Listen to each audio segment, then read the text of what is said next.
Okay.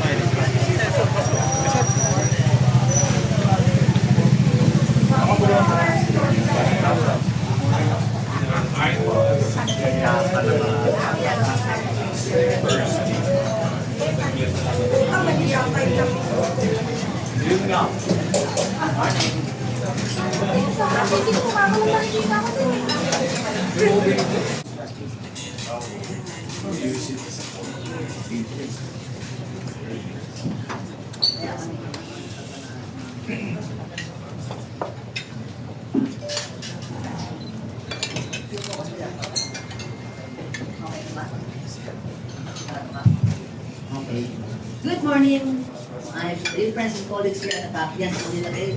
Finally, we are able to welcome all the most busy man in Manila, the city of Manila, no other than the little president of Manila. That is, Okay, nila yung little, huwag na yung president. it does not need any further introduction because everybody loves the mayor. Mayor Isko Moreno, the most also. Good morning, sir. Good morning, Marichu, at sa lahat ng ating media individuals covering Manila, and the nation.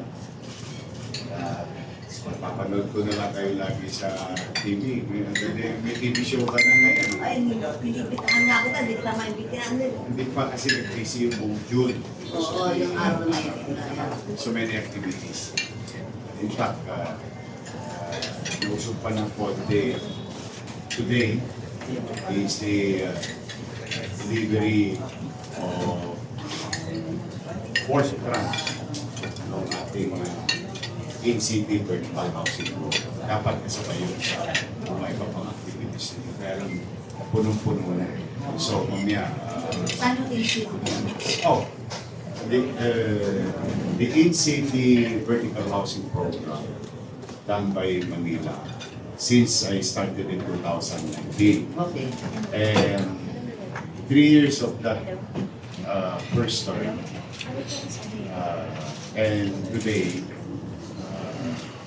we built Condominium 1, Condominium 2, local. Condominium 1, Condominium 2 located in San Lazaro Residence, in front of San Lazaro Hospital. How many stories yun? 20 story. In San Sebastian, in front of San Sebastian. San Sebastian Residence. Saan yun, sir? San Sebastian. School. Kapan. Then another one here in Pedro Hill, the one that you're seeing in Skyway. 20 story. All 40 to 42 square meter, 2 bedroom. In-city vertical housing program. And we're building more. How affordable is this? Oh, the beneficiary is mixed. There are properties that we develop owned by the city under a particular offices. May mga property kami, for example, just for the sake of conversation, yung San Lazaro Residence. This is used to be a health center and laboratory of the city of Manila. So we'll be there. Even in the past. So we utilize the property, maximize it, created the 20-story, couple of hundreds of units, and also putting back and building laboratory and health center in the area. Maganda yun. Parang mas yung private na ano. Yes. One whole. Nasa whole building siya, pero secluded yung access to the residents and to the police. That's it. Kala ko DOH may hari na sa nasa. Yung hospital. Sabi. Yung tapat. Yung tapat. Sino tapat. Then with that, great portion of that will be dedicated to our MHD employees na walang bahay. And yung natira, was being done through RACO. People can walk into the city hall and apply. Tapos yung Ano minimum requirements sa kanila? ay, yung isang importante lang doon, wala namang minimum, wala namang ano. Isa lang importante ron, may sinusupaan silang what you call certification that they don't own property. At Manila resident sila. Yes. So they don't own property. So sinasama namin sila sa Pangyolo Oo. every now and then, which by July, again, we're gonna do raffle. Okay. Live. July na ngayon, July 1. Ito kalapusan. Okay. So ira-raffle namin. Okay. May mga area naman, like for example, condominium 1, condominium 1, may squatter doon sa okay na lang. May cellphone daw na tumagagaan. Nag-static yun. Naawa ko kung mahulog lang na ng O yung mga may static. okay, may mga area na yung squatter sa tabi, dito kami nagtatayo ng housing. Hindi namin ginigiba yung squatter Oh. hanggat hindi namin natatayo yung building. Pagkatayo yung building, Tatanggalin. igibahin sila, lilipat na sila sa building. Oh, ilan yung mga residents na yun? Marami. Squatter Thousands. residents. San Lazaro? Hindi, At sa condominium? condominium. Oo. So, tapos, nakakreate kami ng bakanting lote.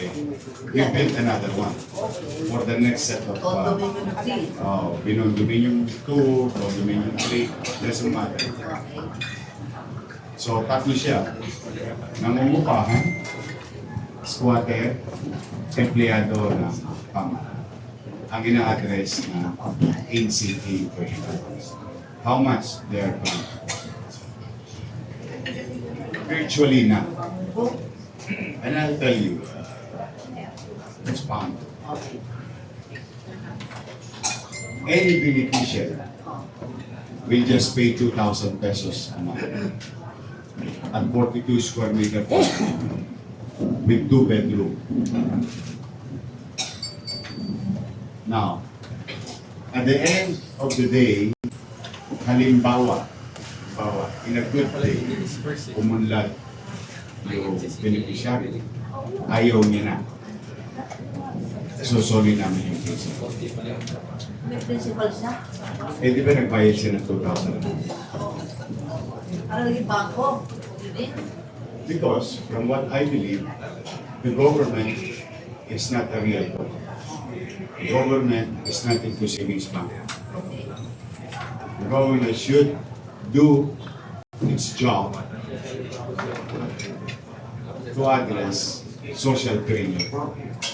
In this case, like highly urbanized cities, it's very common na meron tayong urban settlers.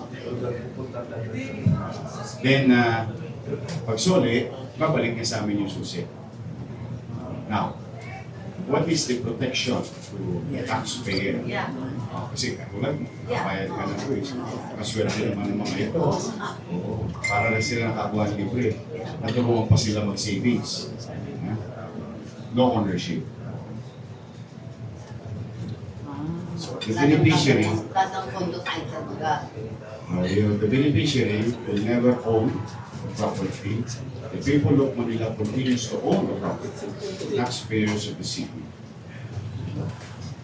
Para nga sa ganoon, protection na natin yung isang common problem ng housing, which is pinibela. Dahil wala ka namang, yes, that's your safety as taxpayer. So that we can solve the Professional problem. squatters. Ay, meron naman talaga. Yan ang technique nila bibigay. Every mo, let's just say, for purposes of mathematics, the value is about 5-7 million per unit. Eh, kung salangan ng maling handa yun, mandaan. Eh, siyempre, sa isang mahirap na tao, malaki pera ng 5,000. Alis na yun. Bibigay niya na sa binenta niya. Tapos babalik ulit sa kasal. So in this case, walang ownership.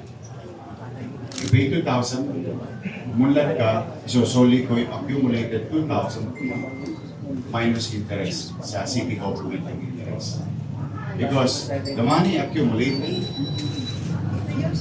the collection of fees will be invested. Na-invested naman ulit. Kasi ang gusto ko doon, ang dream ko someday, yung pampagawa ng Binon Dominion 1, Binon Dominion 2, Binon or housing in city is the same money doon sa gilisang mantika Na inuulit-ulit. na inuulit-ulit. Pero masama yun sa'yo. Yung gilisang mantika. So, makikita ninyo yung lalim ng programa.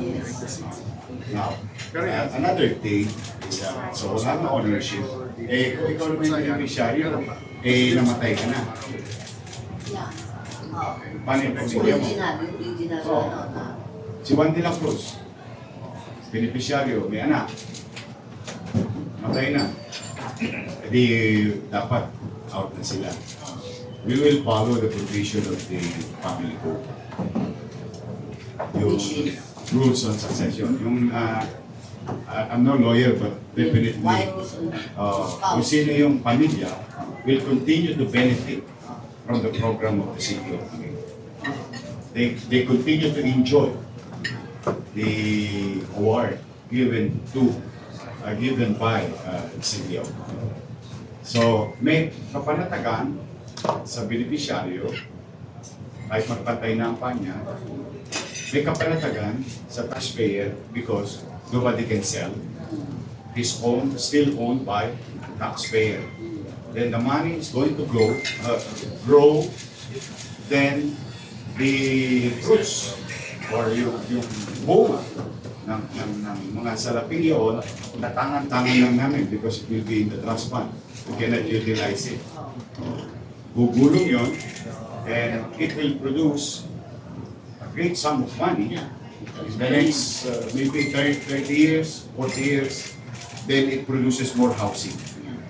Then you don't have to utilize taxpayers' money. You just utilize the performance of those trust fund na tangan-tangan ng gobyerno ng Maynila na galing sa beneficiaryo ng pamahal. Tumaas ang antas ng pamumuhay niya, naging maayos, meron siyang masisilungan. Then the city, for purposes of sustainability and continuity, ay magkakaroon ng sariling pagkakakitaan na pampagawa ng mga gusaling yawa. Ito ba yung project ko na sa DBP, Development Bank of the Philippines? Yes. How much yung loan mo yun doon na ang pinangkapital mo yata yung future earnings ng hira o Ano na... pa ikaw naintindihan mo? Gusto ko yung word na sinabi mong future earnings. Oo. Kasi nga, di ba tatanda ko yung first term mo na nakasoko pa yata ano, tapos Hindi. bawal ka kaya nanalo ka, di ba? Pinapako ko sa krus. Oh, yeah, ng di ba? mga kalabang ko. Oo, di ba? Sabi ko, bright idea naman yung DBP na yun. Okay. Roll over ka na lang. We go back a little bit of history. Oh. There was a decision made by the Supreme Court, or what you call the Mandanas ruling. Yes, yes.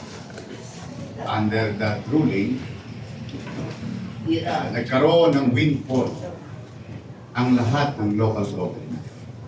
So yun, may extra darating na. It just so happened at the time when it was decided, it's 2014.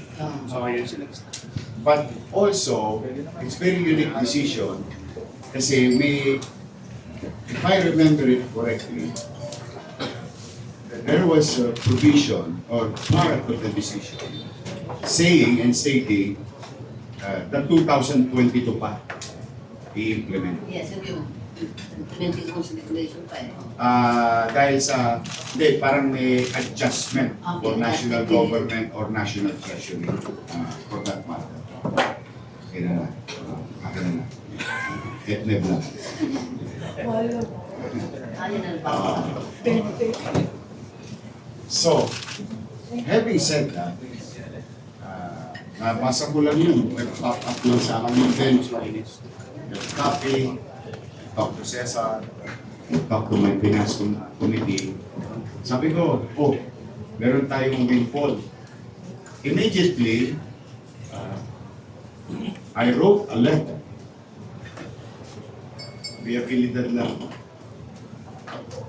I wrote a letter to DBM.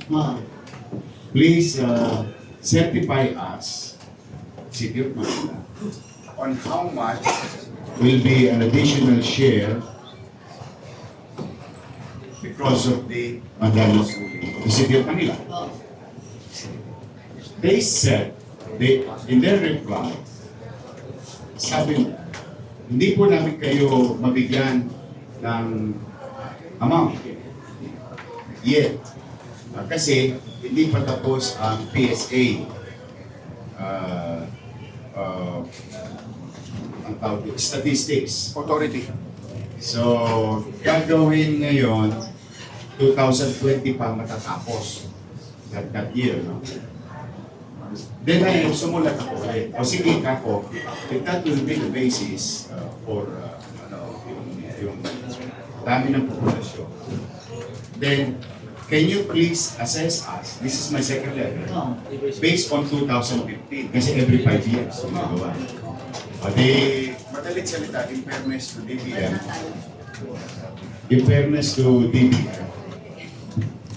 nag-reply sila. They came up with amount, around 800 million. At least. So that is on the basis of 2015. So just imagine what it can do 2020. So more so. Then,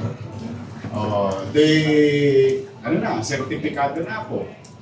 May decision na sa Korte Suprema, nagawa ko ng assignment ko. Boom! Nagka-pandemya. Nagka-pandemya. And the world stopped. Cesar and I, we were in the office. Sabi ko, mukhang tatamaan ng ekonomiya. Pag tama ng ekonomiya, sapot tayo sa Manila. Baka magutom. We have to stimulate the domestic City of Manila's economy and assure the people of Manila na walang magugutom sa Manila. So, mamukat-mukat mo, ang sumunod na bumisita sa akin, yung land bank. Oh, in fairness mo there. Then, sir, have you heard about Montanas? Yes, Kako. I already done my research about it. And, o baka gusto mong i-access yung future income. Talaga? Hindi naman kami papasa. Sinabi ko nang hindi kami papasa. Kasi masama ang COA, I don't know what word is that, but it's something to do with the review or standing of the City of Manila. Mga non-compliance. So, kasi kasama yun sa paghingi sa bangko ng utang, ng gobyerno. Sabi niya, we will waive those requirements.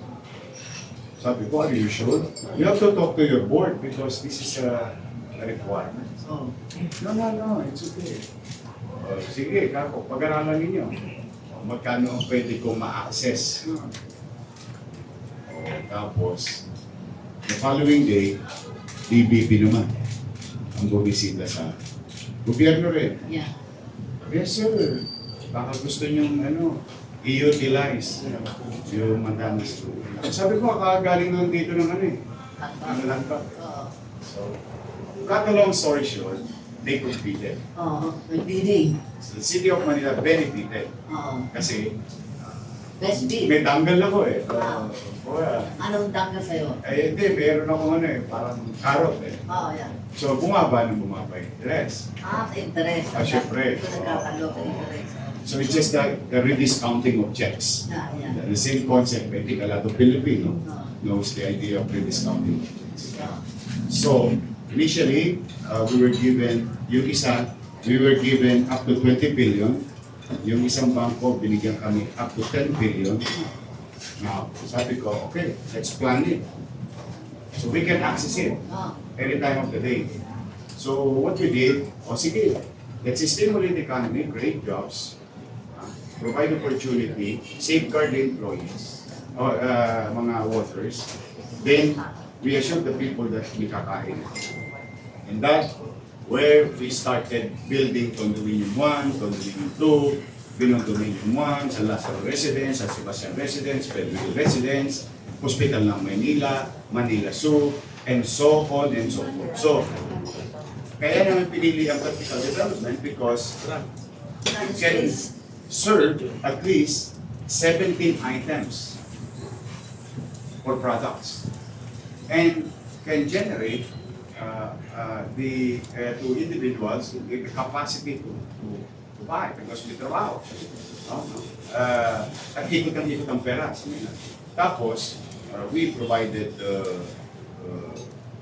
700,000 food box every single month for the next 8 months. Then we bought medicines, we bought vaccines, we built sa Burnham Green Field Hospital. Oo nga pala. Sa Luneta. Luneta. Kami may pinakamarami bakunahan. Mamimili ka, nakabisikleta ka, nakakotse ka. Gabi, madaling araw, 24. We offer to anyone. Even not residents. Remdesivir, tocilizumab. Those are products, life-saving products na na-access natin. We build our own cold storage facility for vaccines in Santa Ana. So many things happen. So parang walang lull. That cost us about 15 billion. Ayun yung sinasabi nila. Kaya raw na sinabi nung nakaraan, which part naman sila nun, samok silang umutang nun eh. Nung bandang huli, ako na lang ang may mali. Except tao bayan naman, hindi naman naniwala. Kaya tayo kasama ngayong umaga dito. But just for the sake of putting things and stating facts, it's not true.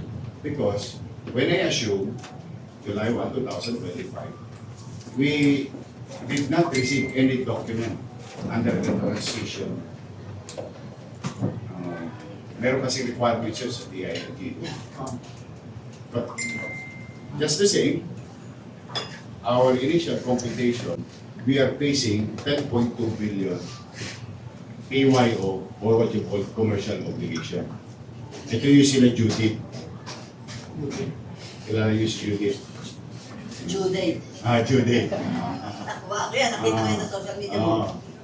Meralco, Manila, Paco, Kamot, Semento, Hollow Block, name it. Kaya raw sila nagkautang at hindi nakakabayad dahil may utang. So ulitin ko yung kwento natin for the past 10 minutes. Remember, it's a windfall. Remember, it's a future income. What you just acquired is the 10-year income of the city based on mandanas. So ibig sabihin, hindi naggalaw yung internal and regular income mo in the absence of mandanas. Yeah. So meron ka pang gasto sa araw-araw. But still, hindi nila nabayaran. Now, we found out, which I reported already, it's not 10.2, 14.6 billion. Kasi, hindi mo na may tatago yung dokumento. At saka yung mga maniningil. May mga dokumento yung mga maniningil eh. What we did? We did not point fingers. We acted upon because wala po, collapse na nasa ICU na Maynila when we assumed. But modestly aside, and thanks to financial team of the City of Manila, to our employees, department heads, did you know that we already paid 7.6, no, Cesar? Yes, 7.8. 7.8 billion Okay. of the 14.6 billion. Kakalahati pala kayo. Nakalahati na After namin 1 year. after 1 year. And ito na yung meat buster. Oh. Di ba may utang ako? Akuin na natin. Akuin na natin. Sa future earning pa naman yun. despite na bayaran ko na yung PYO na dapat nilang binayaran kasi regular transaction, daily cost of operation lang yun. Yun yung nagawa, dahil GNAO nila ng GNAO, kinash advance sila ng kinash advance. Hindi. Ano nangyari? We paid 1.2 billion, For what? Land Bank and DPP. For what? Required. Yung required payment mo. So, ibig sabihin, binayaran ko yung PYO, nabayaran ko pa yung standing regular loan obligation. Yung pang initial ano. Hindi, mga payments, Oh, yun. mga due payments for the loan. So, it's a myth. Oh. Imagine if there is an absence of 14.6 billion Oh. at nakabayad na tayo ng 7.8 billion, baka mas malaki pa na bayaran ko, baka napaaga pa yung payment natin. Or we build more. After paying those, wala tayong utang sa Manila Water, Maynila, and so on and so on. After paying those, nakapagpatuloy ba tayo mag-gobyerno? Nakapagpatuloy naman sa awa nito. Hirap because parang hand to mouth, but we survived 1 year. So are we now off the hook? Okay. Not yet. But we are not now in the ICU. Nasa recovery room na kami. Off the hook na nga eh. So, Hindi pa kami off the hook. We're still in the recovery kasi period. pag sa ICU ka lang na nakahook. Talagang ano. Nakahook ka pa sa lahat. Okay yun. Nasa recovery room na kami. Financially speaking. Oo. And if we're gonna do better, I think someday, somehow, we're going to achieve the balance. And Pero, continue to build more schools. Remember, in that 15 billion, tinayo natin, nakalimutan ko lang sabihin, Manila Science 10-story, fully air-conditioned public school. Rosario Almario, ano, 10-story. tapos na yan? Tapos lahat to. Rosario Almario, elementary school, 10-story fully air-conditioned. Albert, 10-story fully air-conditioned. Magsaysay. Private school ah. Siyempre, Oh. the people of Manila, Bakit panahon namin walang aircon nun? exactly. Sa Dr. Albert. Yun ang pagkait sa atin na mga pasilidad, pampribado, ano ba namang maibigay ko sa apo mo? Kaya pala marami kayong utak sa Meralco eh. Solar! So what? Solar. Kung kapakinabangan, alam mo, some may argue parang spoiled yung mga batang Maynila. Kagabi, kahapon meron kang your meal. Katwira ko naman, bakit hindi? Di ba, deserve naman ng mga batang Maynila ang isang maayos na pasilidad katulad ng pribadong ospital, pribadong eskwelahan, at mas maganda pa ang condominium namin sa kilala ninyong condominium na 23 square meter. Why? Because ang pagtatatag, ang paggawa ng pamahalaan, hindi po pwedeng may malang, May masabi lang. may magawa lang. Why not go further Beyond. and build better? If not the best, at least better. Because the people deserve better things from their government. That I do. So, hindi yan luho. Bagay lamang. Namatik man. O ngayon, yung mga atabs ko, naka-jacket na sa loob ng Anong ata? mga bata. Naka-jacket na. kasi Yung ano, aircon eh. siyempre. Aircon eh. Tapos, may task